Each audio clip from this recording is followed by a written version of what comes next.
Part 2 of the Ambidextrous Organisation is brought to you by Gate 1 Consulting, with offices in Dublin, London and New York.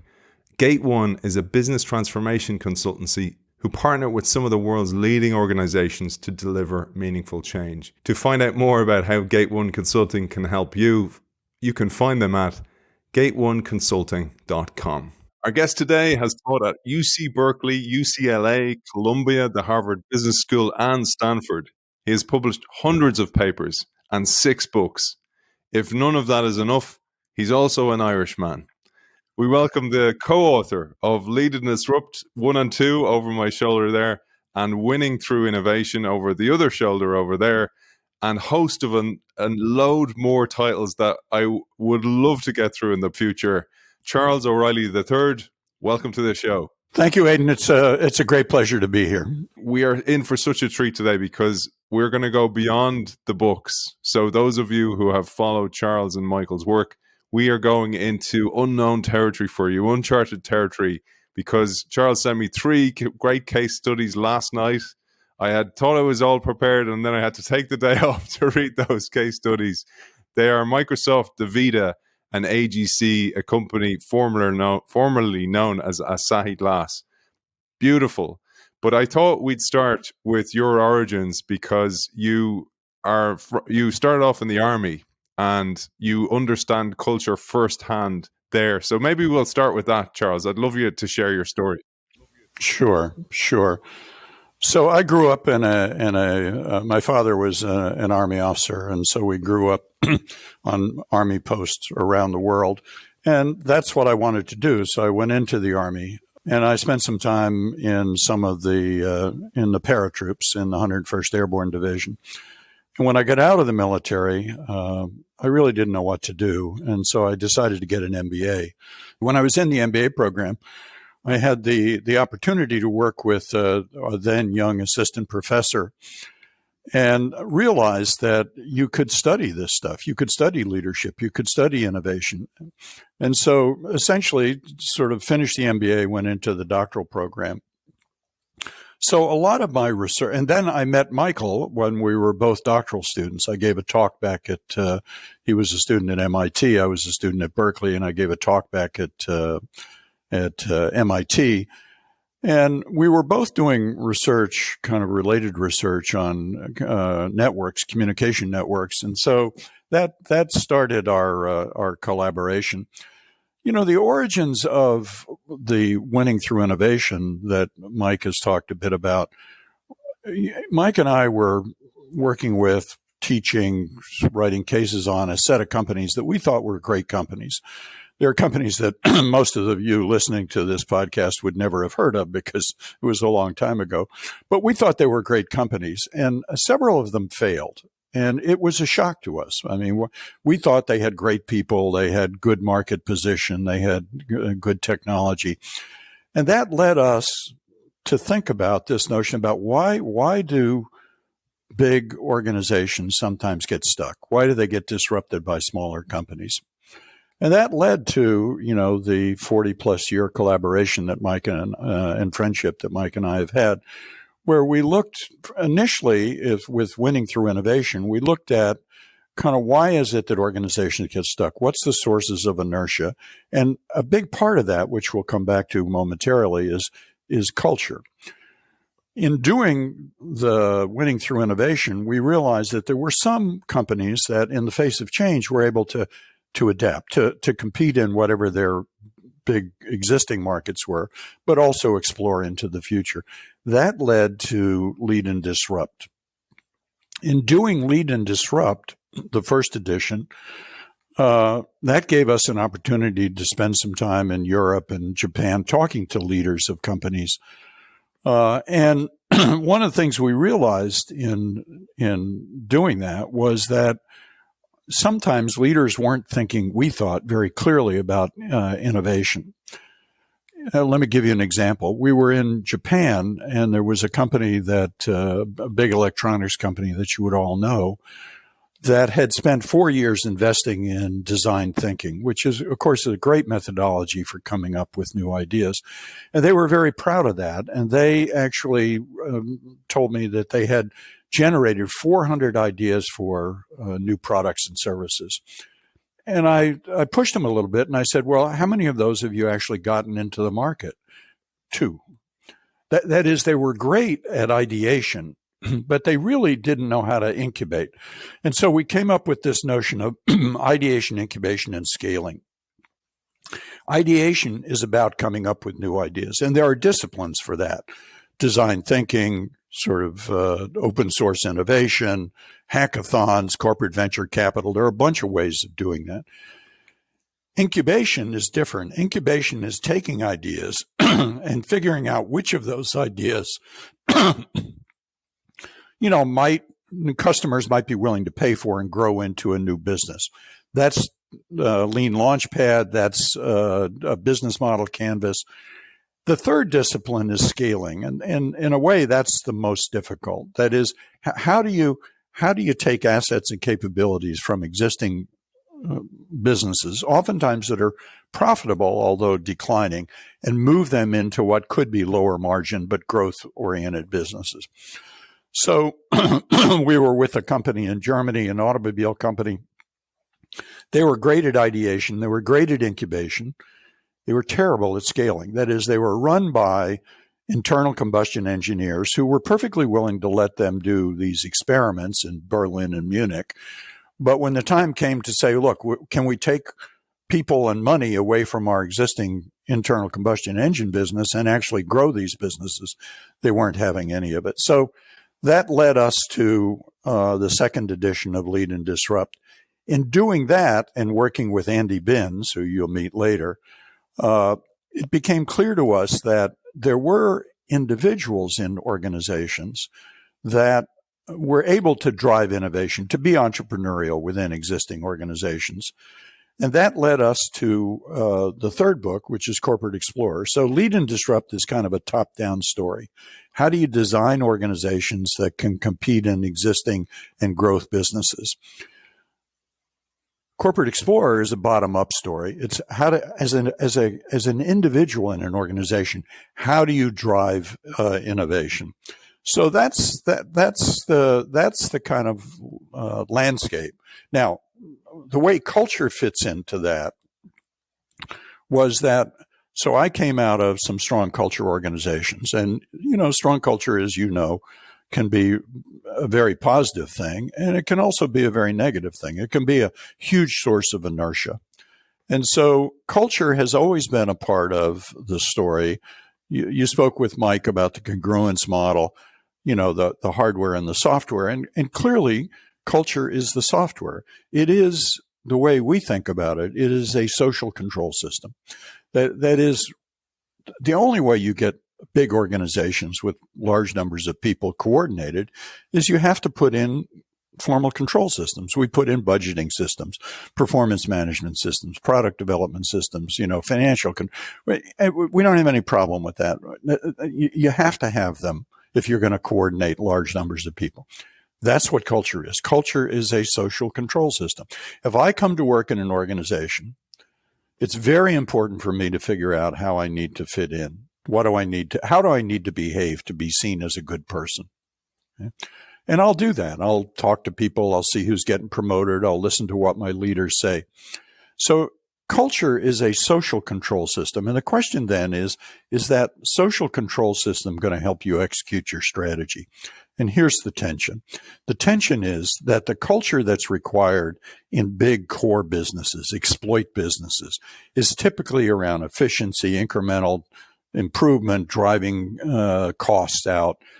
The culture that makes you successful is different from the culture that you need if you're going to succeed in a more exploratory business where it's really about initiative, trying things, failing fast, all those things. So that's culture. Culture kind of is the kind of software that can either help you or hurt you as you try to explore and exploit. Beautiful, beautifully articulated, man. And you did a great job encapsulating years of research and all those books as well. But I'd love to go right back to winning through innovation, because many managers feel like the challenges they face are new. Their predecessors never face such changing markets, shifting markets, etc., etc. And you say in winning through innovation, they are both right and wrong. They are right in the fact that markets and technologies are changing faster than ever before, but the fundamental dynamics of these changes are largely the same across industries, countries, and time. I'd love you to share an example of that, which I absolutely love. And this goes almost back to your army origins, but it was in the Navy. And what I really want our audience to listen to here is, what do you do when things are going well? Because how do you instill an idea of reinvigorating and renewing the organization when there doesn't feel like there's a need to do so? And you share in Winning Through Innovation the brilliant story of Scott and Sims.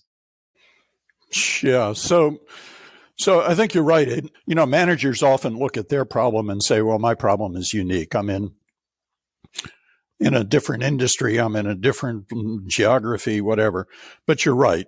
These problems, especially when you have the luxury that we do as academics who've been around a long time, to see lots of organizations around the world across industries. And, there are differences, but fundamentally the problems are the same. So let's go back to the 1890s. This is the story that you talked about. There was an economic historian named Elting Morrison. And Morrison was primarily a military historian, and he wrote about the Navy. And he wrote about the Navy in the 1890s. And he documented the following story. So in the 1890s, the U.S. Navy was probably one of the more successful navies in the world.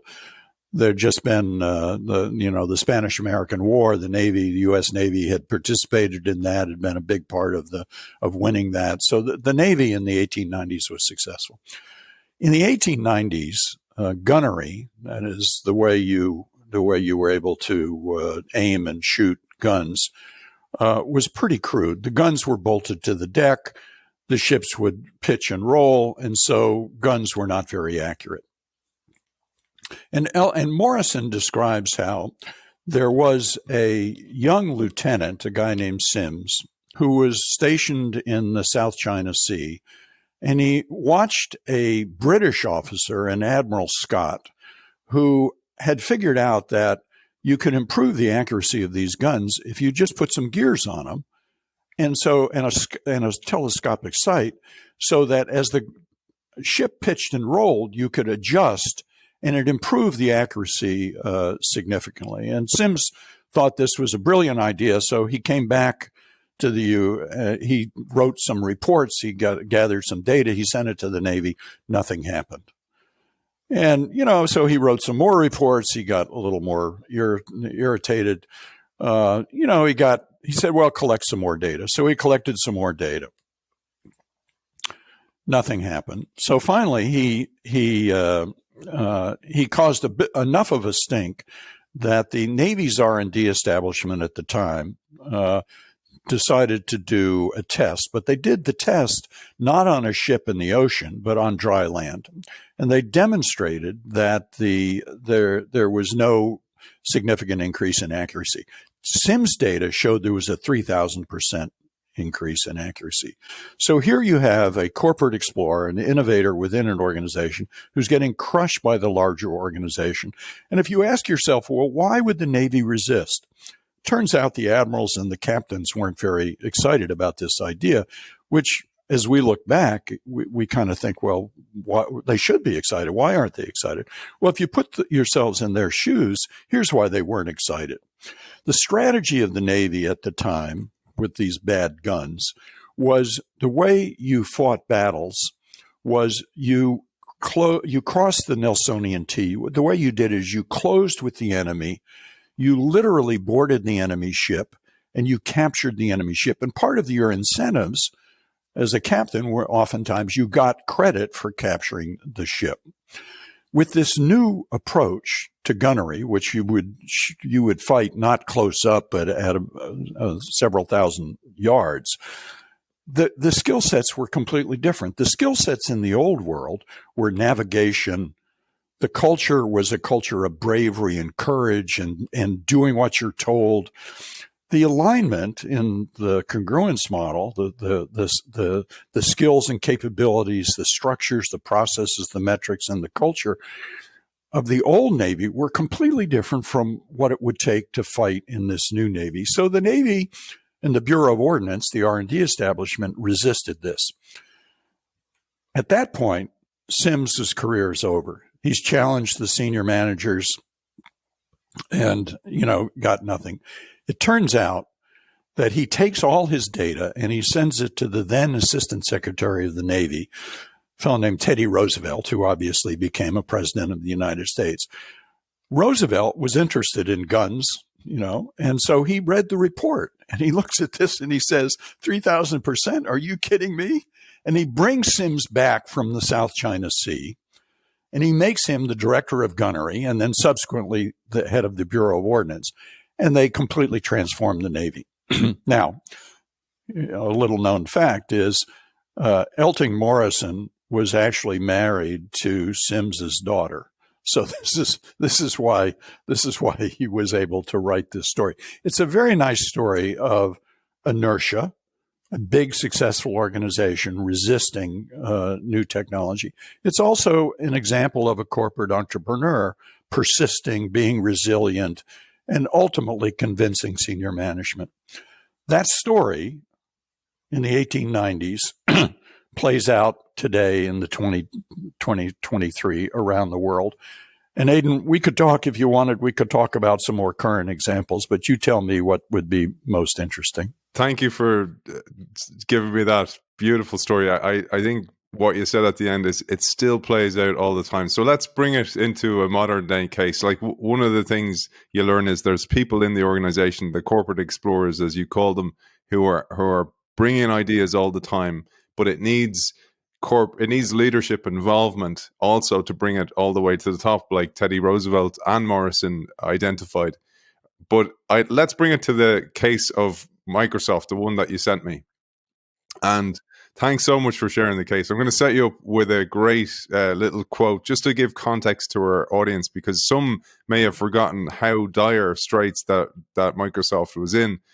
And we'll look through it through the eyes of Janice, understanding where you're going in the future and where you are today based on decisions made yesterday. So it starts as follows. On January 30th, 2014, Business Week published an article titled, "Why You Don't Want to Be Microsoft's CEO." CEO at the time, Steve Ballmer, had announced that he was stepping down and Microsoft was far removed from its glory days, apparently headed towards irrelevance. Everybody thought that at the time. Although profitable, each of the company's three core divisions, Office, Windows, and server software, were under existential threat from the shift to mobile devices, cloud computing, and the rise of Google and Amazon. The Business Week article described how Ballmer took over in 2000. 93% of consumer computing devices ran on Windows at the time, but by 2012, it had plummeted to only 19%. Yet 90% of the firm's headcount was still dedicated to Windows. Upsets the Microsoft veteran Satya Nadella, 22 years in the company, and a massive task lay ahead. He transformed the organization. Let's share how, through the eyes of the L.E.A.S.H model, but also through the idea of the software part, the software, which is culture. So let me just preface this by saying just a few words about culture. So we'll talk about the culture change at Microsoft, but we need a little background before we do that. So if culture is a social control system and it operates through expectations, sort of norms, people have, agreements about this is the way good people behave, this is how you shouldn't behave. If you think about culture as a social control system that operates through norms, then we know how to manage it. We know how to shape norms. We know how to shape patterns of behavior. So there are a number of ways that leaders can shape the norms, the culture in their organization. This is what we call the L.E.A.S.H model. And let me go through it quickly, and then I'll show you how it operated at Microsoft. The first is, if you come to work in an organization and you want to fit in, you don't want to screw up, you need to figure out, how should I behave? Is it okay to do this and not that? The way you do it, in one way you do it, is you watch your leaders and you listen to what they say.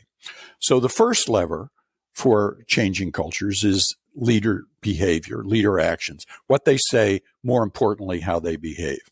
The second lever, this is L.E.A.S.H, this is the L.E.A.S.H model. The second lever is employee engagement. If you get involved in a change, if people listen to you, if they take your advice, you feel psychological ownership. So what we see in successful culture change efforts is there are ways to get employees involved.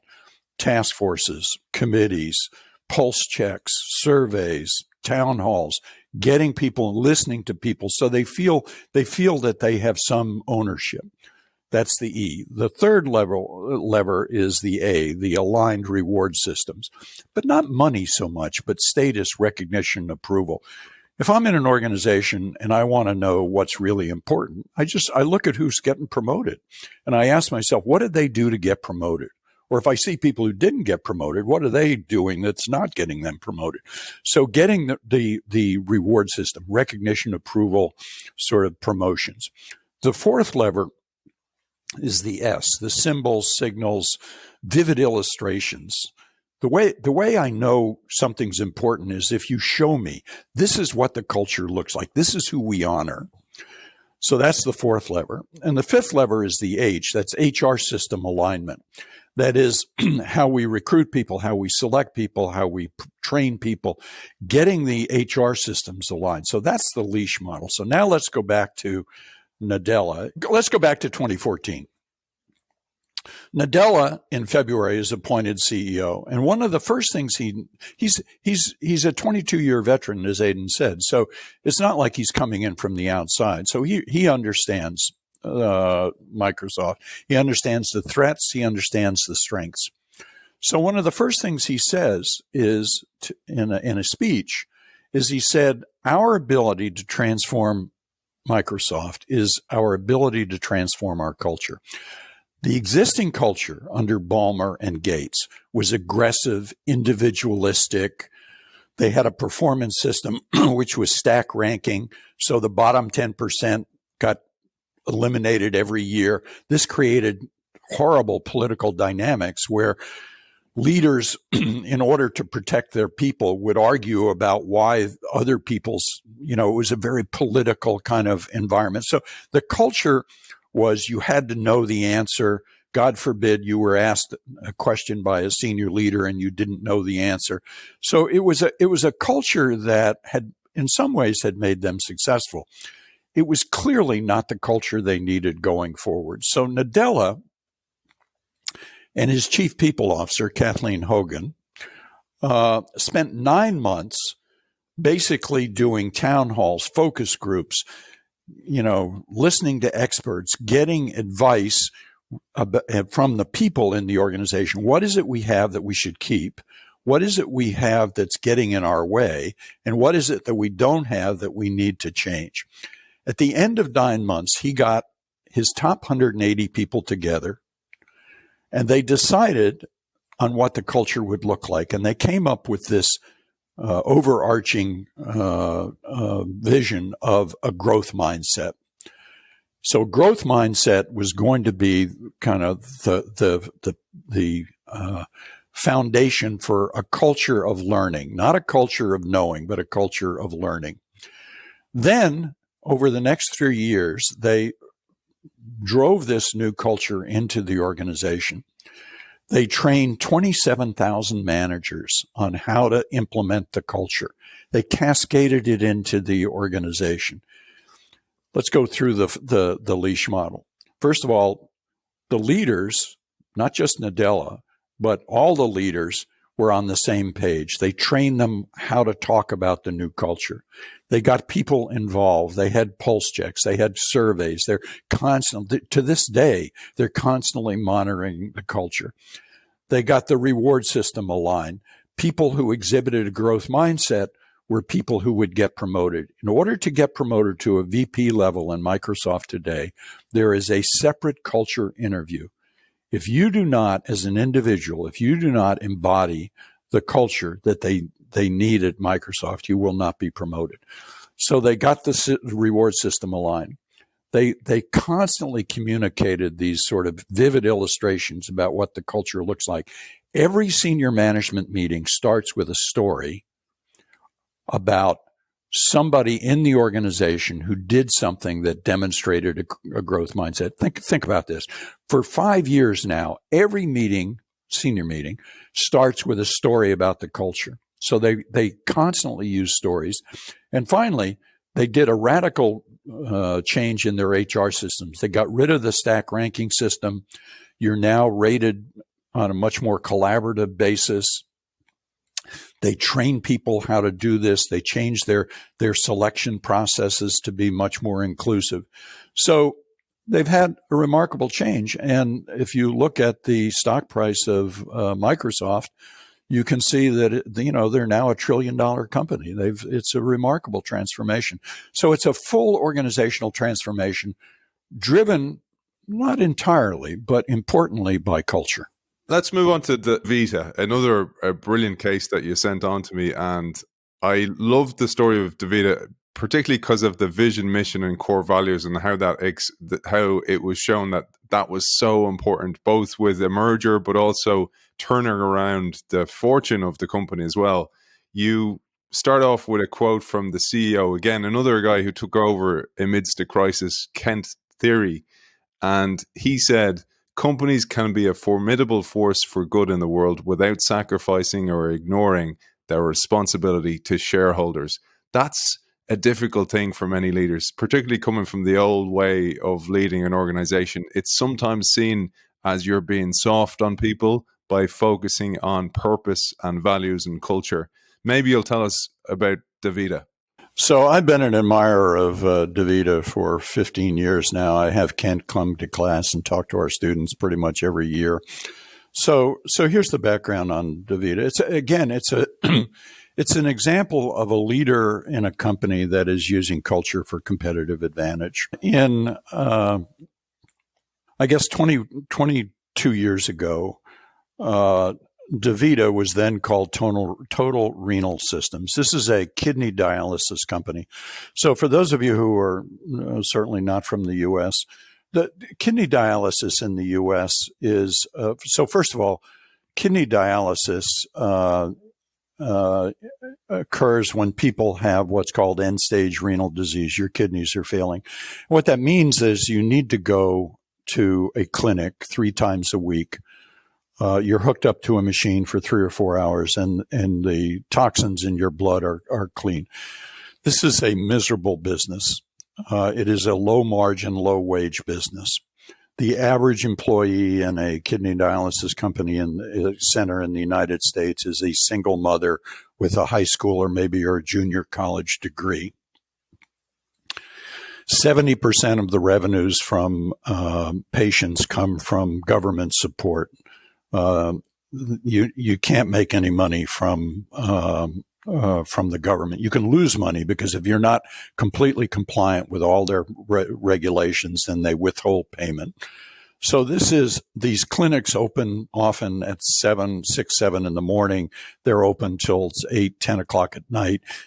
People are on their feet for, 8 hours, 10 hours a day. So this is about 15% of your patients every year will die. The patients who come are often very sick and depressed.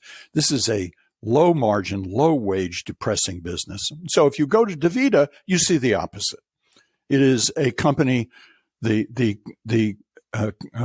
of the cases I wrote has a title which their CEO asked me to use called "We're a community first, a company second."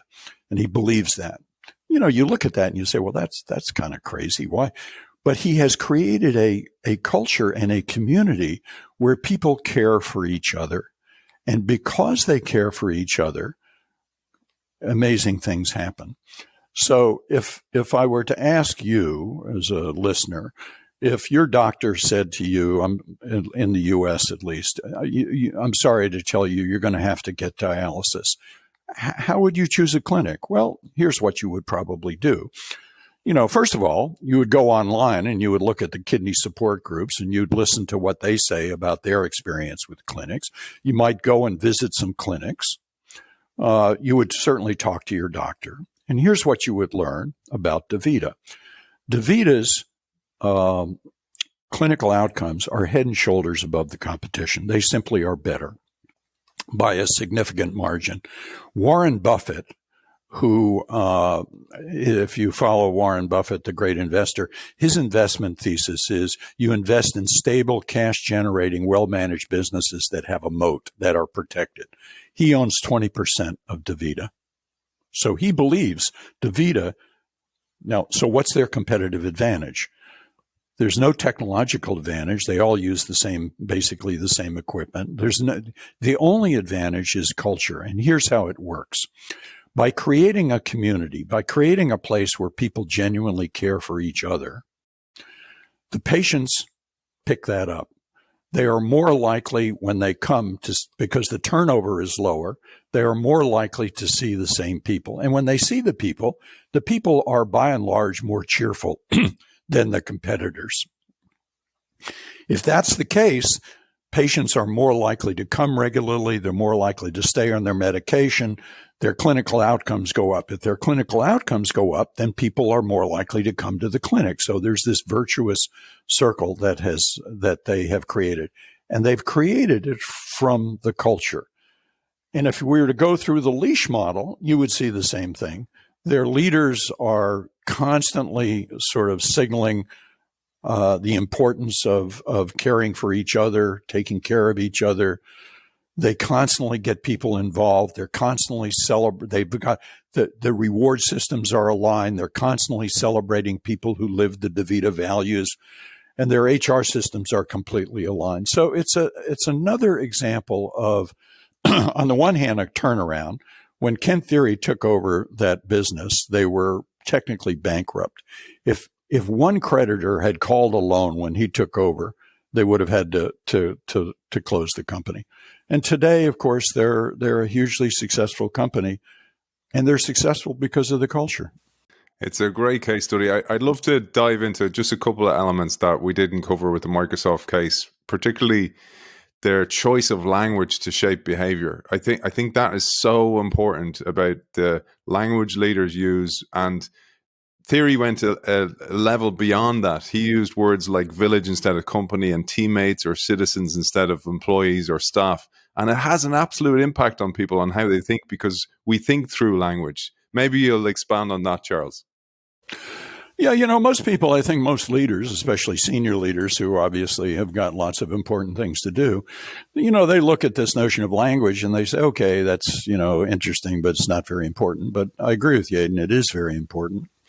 So if you were to look carefully at DaVita, you would see that they have their own language, and that their language, they do things like, at every meeting, the leaders will say, what type of company is this? New. Whose company is it? Ours. What can it be? Special. New are special.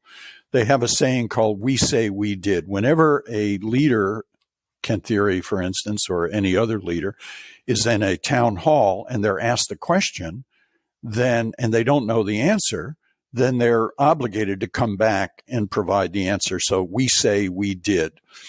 They talk about the company as a village, and the Ken Thiry talks about himself as the mayor. They talk about crossing the bridge, committing to so we could look at a long list of terms that many people, when they look at them, they would say, well, that's kind of trivial, but it's not trivial at all. And what Ken observes is, look, when we think about marketing and sending marketing messages, it's critical that our messages be perceived as authentic, that the words have credibility. And so what they've worked on at DaVita is they have this language, but they make sure that they live those words, and those words mean something. So I agree with you, Aidan, that language is important. I mean, this is Microsoft, really. Microsoft is, they've got this growth mindset thing that they constantly repeat, a learning organization, but, so words are important. Let's bring it then to a different culture, entirely different culture, and one that we both admire. Indeed, your wife is a scholar in Japanese culture and Japanese business as well. But I absolutely loved the case of AGC that you sent me, formerly Asahi Glass, but they transformed the mindset again and against another leader who faced an absolute crisis. And to put it in context, facing a Japanese manufacturing industry stuck in an efficiency rut because many Japanese companies felt the way to compete was to be more incrementally better, more efficiency, driving down the cost of production, driving down mistakes, etc. And for Taikuya, I'll try and say his name. Shimomura-san. For Shimomura-san, who came in as the leader there, he was facing years of economic growth and a general lack of vision for how to grow the company that had led many Japanese companies to focus on efficiency, something that they were always really good at. And this speaks to ambidexterity, but also to that idea of Janus. So they were not only using just one hand, but they were also just using one eye and focusing on the exploit part and not explore. So I'd love you to take us through this case. As you say, Aidan, this is a story of ambidexterity, but it's also an integral part of that is the culture change that he did. So just to back up a little bit. So in 2015, Asahi Glass Company, as they were then known, was the world's largest, and they still are, the world's largest maker of architectural and automotive glass. Those are commodity businesses. The only growth in those businesses are GDP growth, no growth. And it turns out that the Chinese and other low-cost competitors were coming in at the low end of the market. And so Asahi Glass Company, big commodity company, great expertise, by the way, in the chemistry of glass making and hard to manufacture technologies. But essentially, their profits were down. So Shimomura, their CEO, is appointed, and he decides that they need to transform the company from a commodity glass company into a material science company. And we could talk, if you were interested, about how they did this. But essentially what they did was they identified three areas where there were great potential growth opportunities that they could leverage their skills in technology, materials, and manufacturing into these areas. They were electronics, life sciences, and mobility, three growth areas. So what Shimomura-san did, in part structurally, is he separated the core business from the growth businesses. So he has a set of core businesses, which are glass, some of the older businesses. Their role is cash generation, not growth, but cash generation. And then he identifies these three new areas, and he designs a process, which is basically ideation, incubation, scaling, to sort of take the skills and assets from the core area and explore into these new areas. And to do that, he needs to change the culture of the company. And he engages in a culture change effort. And again, at the risk of overdoing it, we could go through the L.E.A.S.H model and, the sort of leader actions and the sort of employee involvement. He gets large numbers of middle and younger employees involved. He basically goes around the kind of the higher middle level that resist change, like in the Gunfire at Sea example, that whose careers have been built on a different way of doing things. He goes around them. He gets these people involved. They come up with a new vision. Literally, these younger employees help craft the new vision for the company. They change the name of the company from Asahi Glass to AGC. And today, when I last checked a couple months ago, their 30% of their profits today are coming from these three businesses, these three new businesses. Even more interesting, I think, is some of the analysts that follow the company are now talking about changing AGC from a value stock to a growth stock. So it's a remarkable, and it's done within Japan, where people say, you can't change. Let me just as a footnote say we were just in Japan a couple of weeks ago. There are other Japanese companies that are doing a similar thing. There's a company called JR East. That's Japan Railway East. This is a privatized part of the Japan Rail Network. It's hard to think of a more staid, stodgy industry than a company that's running railway trains around Tokyo. But they have two big assets that they figure out how to leverage. They have 2.5 million customers a day come through their thing. So they've got access to customers and they have real estate. What they have done is moved into retail and very high-end shopping centers. Again, 30% of their revenue now comes from retail. They run a railway system, but they've leveraged assets and capabilities. There's a company called Ajinomoto, which many of you would know for MSG. It's a food company. They are really good at amino acid science. They have moved into life sciences. So again, it's a story of ambidexterity, but in doing this, it often requires leaders to really pay attention to the culture of their organizations. And as you know, Aidan, many leaders, especially senior leaders, get kind of focused on the hardware, the structures and the systems and the metrics, and they don't focus on the culture. And I think that's a mistake. One of the things I really learned from studying all your work is the need for patience. This takes so much time.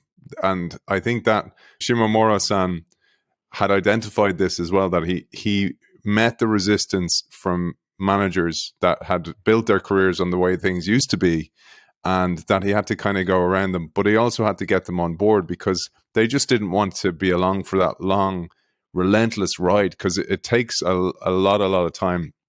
And I wanted to say that because one of the things you've seen and we all see is that many times a leader will come in and try to look for the shortcut. And I was writing about this recently. It's like in American football, where you've only a few minutes left on the clock and you throw the Hail Mary pass instead of building the score, because building the score, you don't, and oftentimes that's the problem, because they have neglected exploration in the previous years. They feel they have to throw the Hail Mary pass. Perhaps you have some thoughts on that, Charles. This is true of AGC, but it's true, I think, of all organizations that are going to try to explore and exploit. To go all the way back to the Navy, maybe, in the 1890s, the alignment that it takes to compete in the mature business, the skill sets of the individuals, their motivations, the metrics, the reward systems, the structures, and the culture that it takes in a mature business are really around, as we said, kind of efficiency, sort of reducing variance, compliance, short term. That's what makes you successful. And if you don't have that alignment, then you're at risk. The competition will do it better. The alignment that it takes to compete in these explore businesses, especially where the product market fit hasn't really been solidified yet, is different. The skill sets of the people, the motivation of the people, the structures and the metrics are different, and the culture needs to be different. So what this means is that, at least initially, you really, if you're going to do this like AGC is doing it, or like this JR East is doing it, if you're going to do that, you really need to have different alignments. That's easy for us as academics to point out. It is difficult to do because it requires leaders to actually think about and tolerate the tension that creates. One of the leaders, let me finish with this. One of the leaders that we interviewed early on, who was very good actually at running ambidexterity, and we were writing a case on him. We were talking to him about what does it take as a leader to to run these very different businesses. And he said the following. He said, it's like raising kids. He said, I've got 2 kids. He said, one's graduated from college. One is still in high school. They need completely different things. I talk to them about completely different things. I never let one think I love the other more. That is, if you're going to do this, you've got to be prepared to have different kids, but you have to be careful not to say, by the way, the core business where we're making money is more important than you guys over here, or to say the future's here and you're a bunch of dinosaurs. If you're going to make this work as a leader, you've got to be able to do both. Beautiful, beautiful way to finish. I know you're under time pressure. It's been an absolute pleasure having you on the show. We're looking forward to having you back with Michael to do a third part of this series as well. But for now, author of Winning Through Innovation and Lead and Disrupt, amongst others, Charles O'Reilly III, thank you for joining us. Aidan, thank you. Our sponsor for this series is Gate One. Gate One are a consulting service that work with some of the world's leading organizations to drive meaningful change. They have offices here in Dublin, in New York, and in London. And you can find Gate One at gateoneconsulting.com.